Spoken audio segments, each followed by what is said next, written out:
what is an effectiveness culture?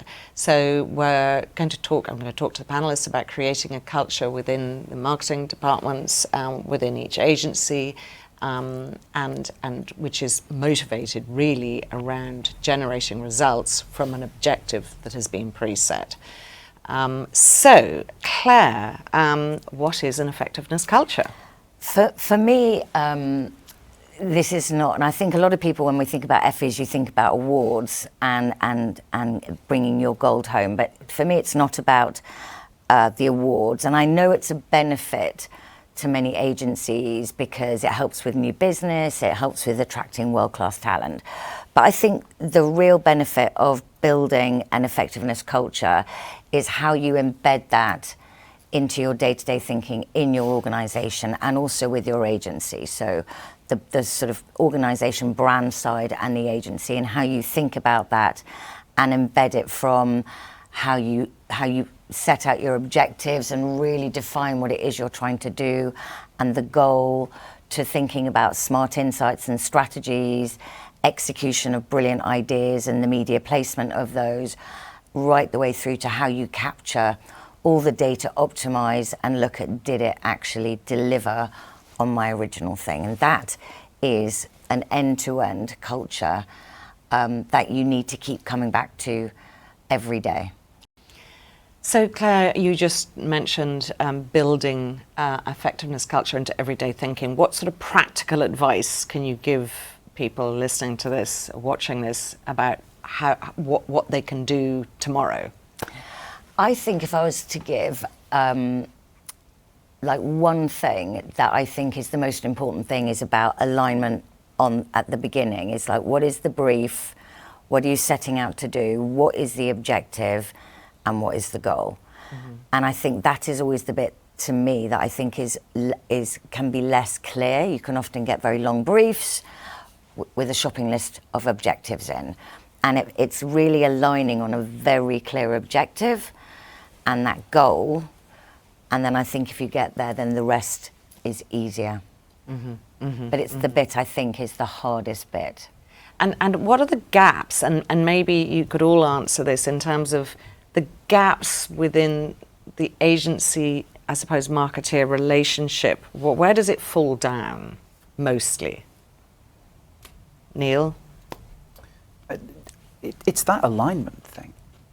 And it's the baton illusion that I used earlier. The client will hand a baton to somebody in the agency who will pass that baton on to somebody else within the agency who passes that on to somebody else in the agency. And you're not always guaranteed that the objectives that were required at the very, very beginning of that process are still written on the bloody button. And that for me is the point, that effectiveness isn't just something that happens in a conversation at the beginning and then happens in a conversation when it's award season. It's actually throughout the entire process. Reminding yourself what you set out to do in the first place. Exactly. Judging the work, is it on brief? Mm. Yeah. And Neil, you talk about your kind of three things that you advise on in terms of effectiveness culture. Yeah, three things to think about. The first one is a very, very simple one, which is if the word effectiveness only ever comes into the conversation when the entry portal is open and you can enter the Effies, you do not have an effectiveness culture, even if you've won an award. Mm-hmm. That's not an effectiveness culture. That's a win. Congratulations, but it's not an effectiveness culture.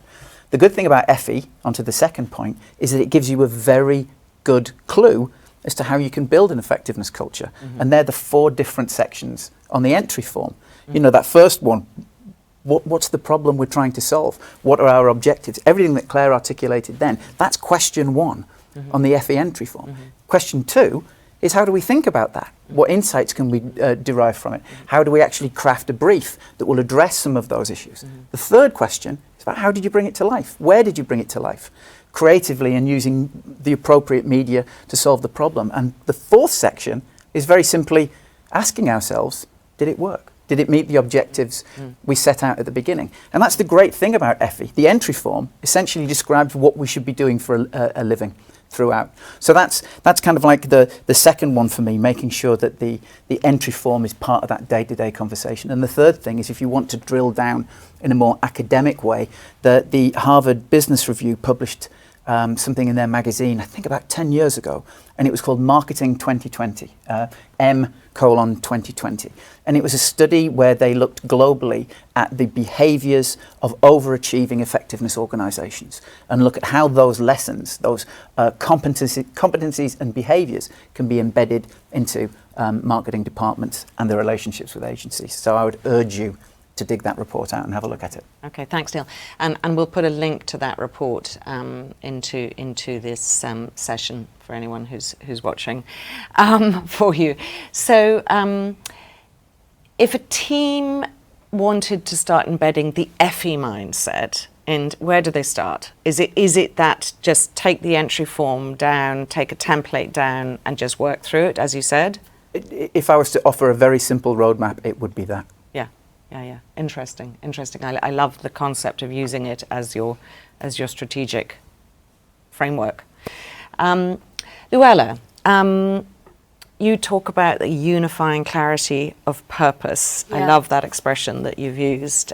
So can you describe that a bit more? I think having an effectiveness culture is really a social challenge. So it's about having people that are absolutely bought in, winning their hearts and getting the team rallying together against that kind of clarity of objective, the goal that Claire was talking about. If you can get everyone focused on the same thing and bought in on the same thing, you kind of unlock all this additional energy and excitement and alignment that, you know, that is going to go so much further in making your campaign effective and, you know, even helping people tell the story you know, a year down the line. I think it's about looking at it as the social side of bringing everybody together, because ultimately you can give people tools, you can give them the process, the model, but we need them to really want to be part of it. And that, you know, it might be a bit easier for strategists and for creatives, but the more you kind of extend to more departments and need more alignment, that's where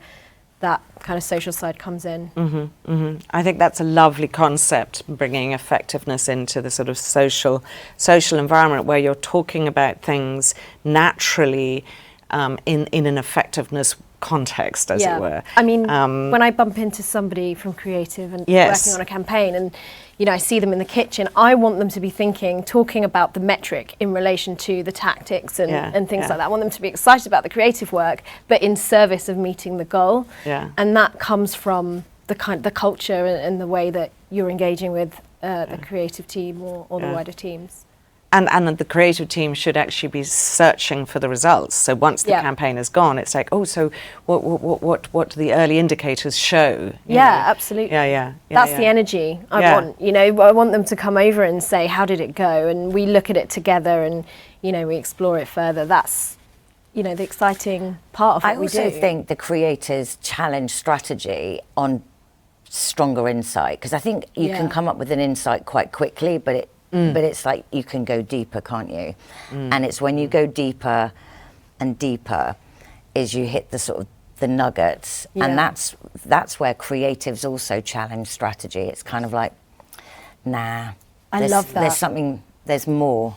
I feel they have strong And there is instincts. this kind of energy. And when that conversation happens, that's when things get better. And I used to, when I started this role, I used to be a little bit afraid of the briefing session that they might think of something that I hadn't thought of. But actually I learned that the whole thing gets better and the conversation is so interesting when you get all these brilliant brains together. So I'm definitely up for being challenged by creatives. But what you're talking about, of course, is time.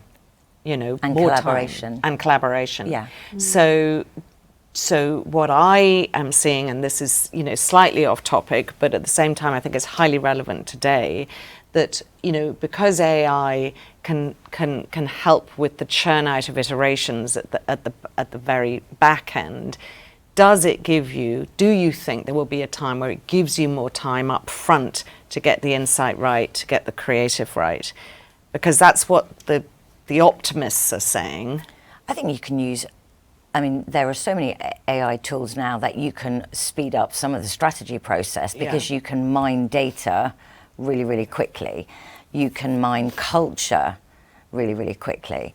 So I think, you know, days of old when you were pouring through just tons of research or going to qualitative groups and looking through segmentations. I think AI helps you fast track some of that and at least gives you hypotheses that then you can dig into.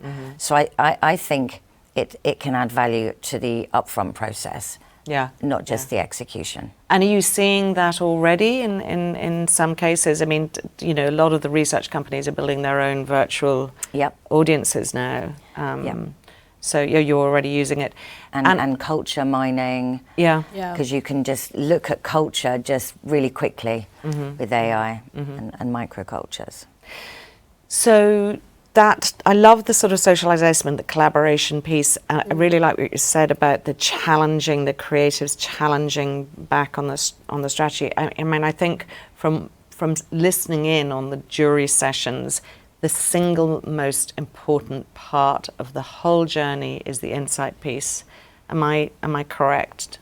Yeah, I think that's the most motivating part, when you see a problem and you think that shouldn't happen in the world, I want to change it, or, you know, the product deserves better. It's kind of creating that feeling from an insight, or it kind of strikes you as inspiring because it's so, you know, such a different way of looking at the problem. So I would agree with that, yeah. So what advice would you give, Neil, in terms of getting to that insight, you know, so that it is the true insight, not defining what an insight is, because God, we'd be here all day. but you know, how do you push your teams to get to that insight? Does it help us address the business problem from the start? Do we think that there's something that will happen as a result of us enacting on that insight that will change our audience's mindset or behaviour in service of that business goal we have at the beginning? If it doesn't, it's not a good insight. What are the cases that you've particularly been drawn to from the Effie Awards Europe winners last year?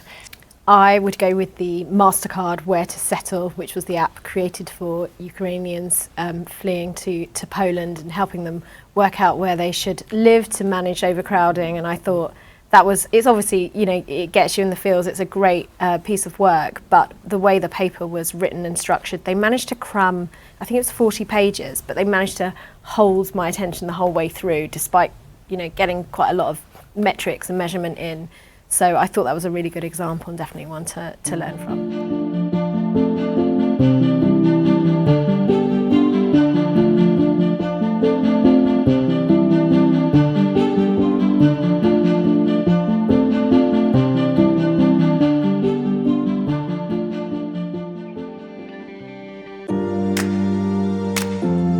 Leszno jest bardzo otwarta. Legnica jest przyzwyczajona do inności. Toruń zawsze był różnorodny. Toruń to miasto kultury. Dużo szkół, przedszkoli. W Toruniu można znaleźć pracę. Mamy nawet pośrednictwo pracy dla osób z Ukrainy. Wciąż jestem zachwycona tym miastem. W Lesznie się bardzo dużo dzieje. Jedno LO, drugie LO. Jest fantastycznym miejscem do wychowywania dzieci. Tutaj dużo łatwiej o wynajem mieszkania. Jesteśmy miastem dla wszystkich. Oto Legnica, która was zaprasza. Jest tutaj wszystko. Łatwo tutaj znaleźć zatrudnienie. Jest legnicka strefa gospodarcza. Pokazuje swoją przyjazną przestrzeń do osiedlenia.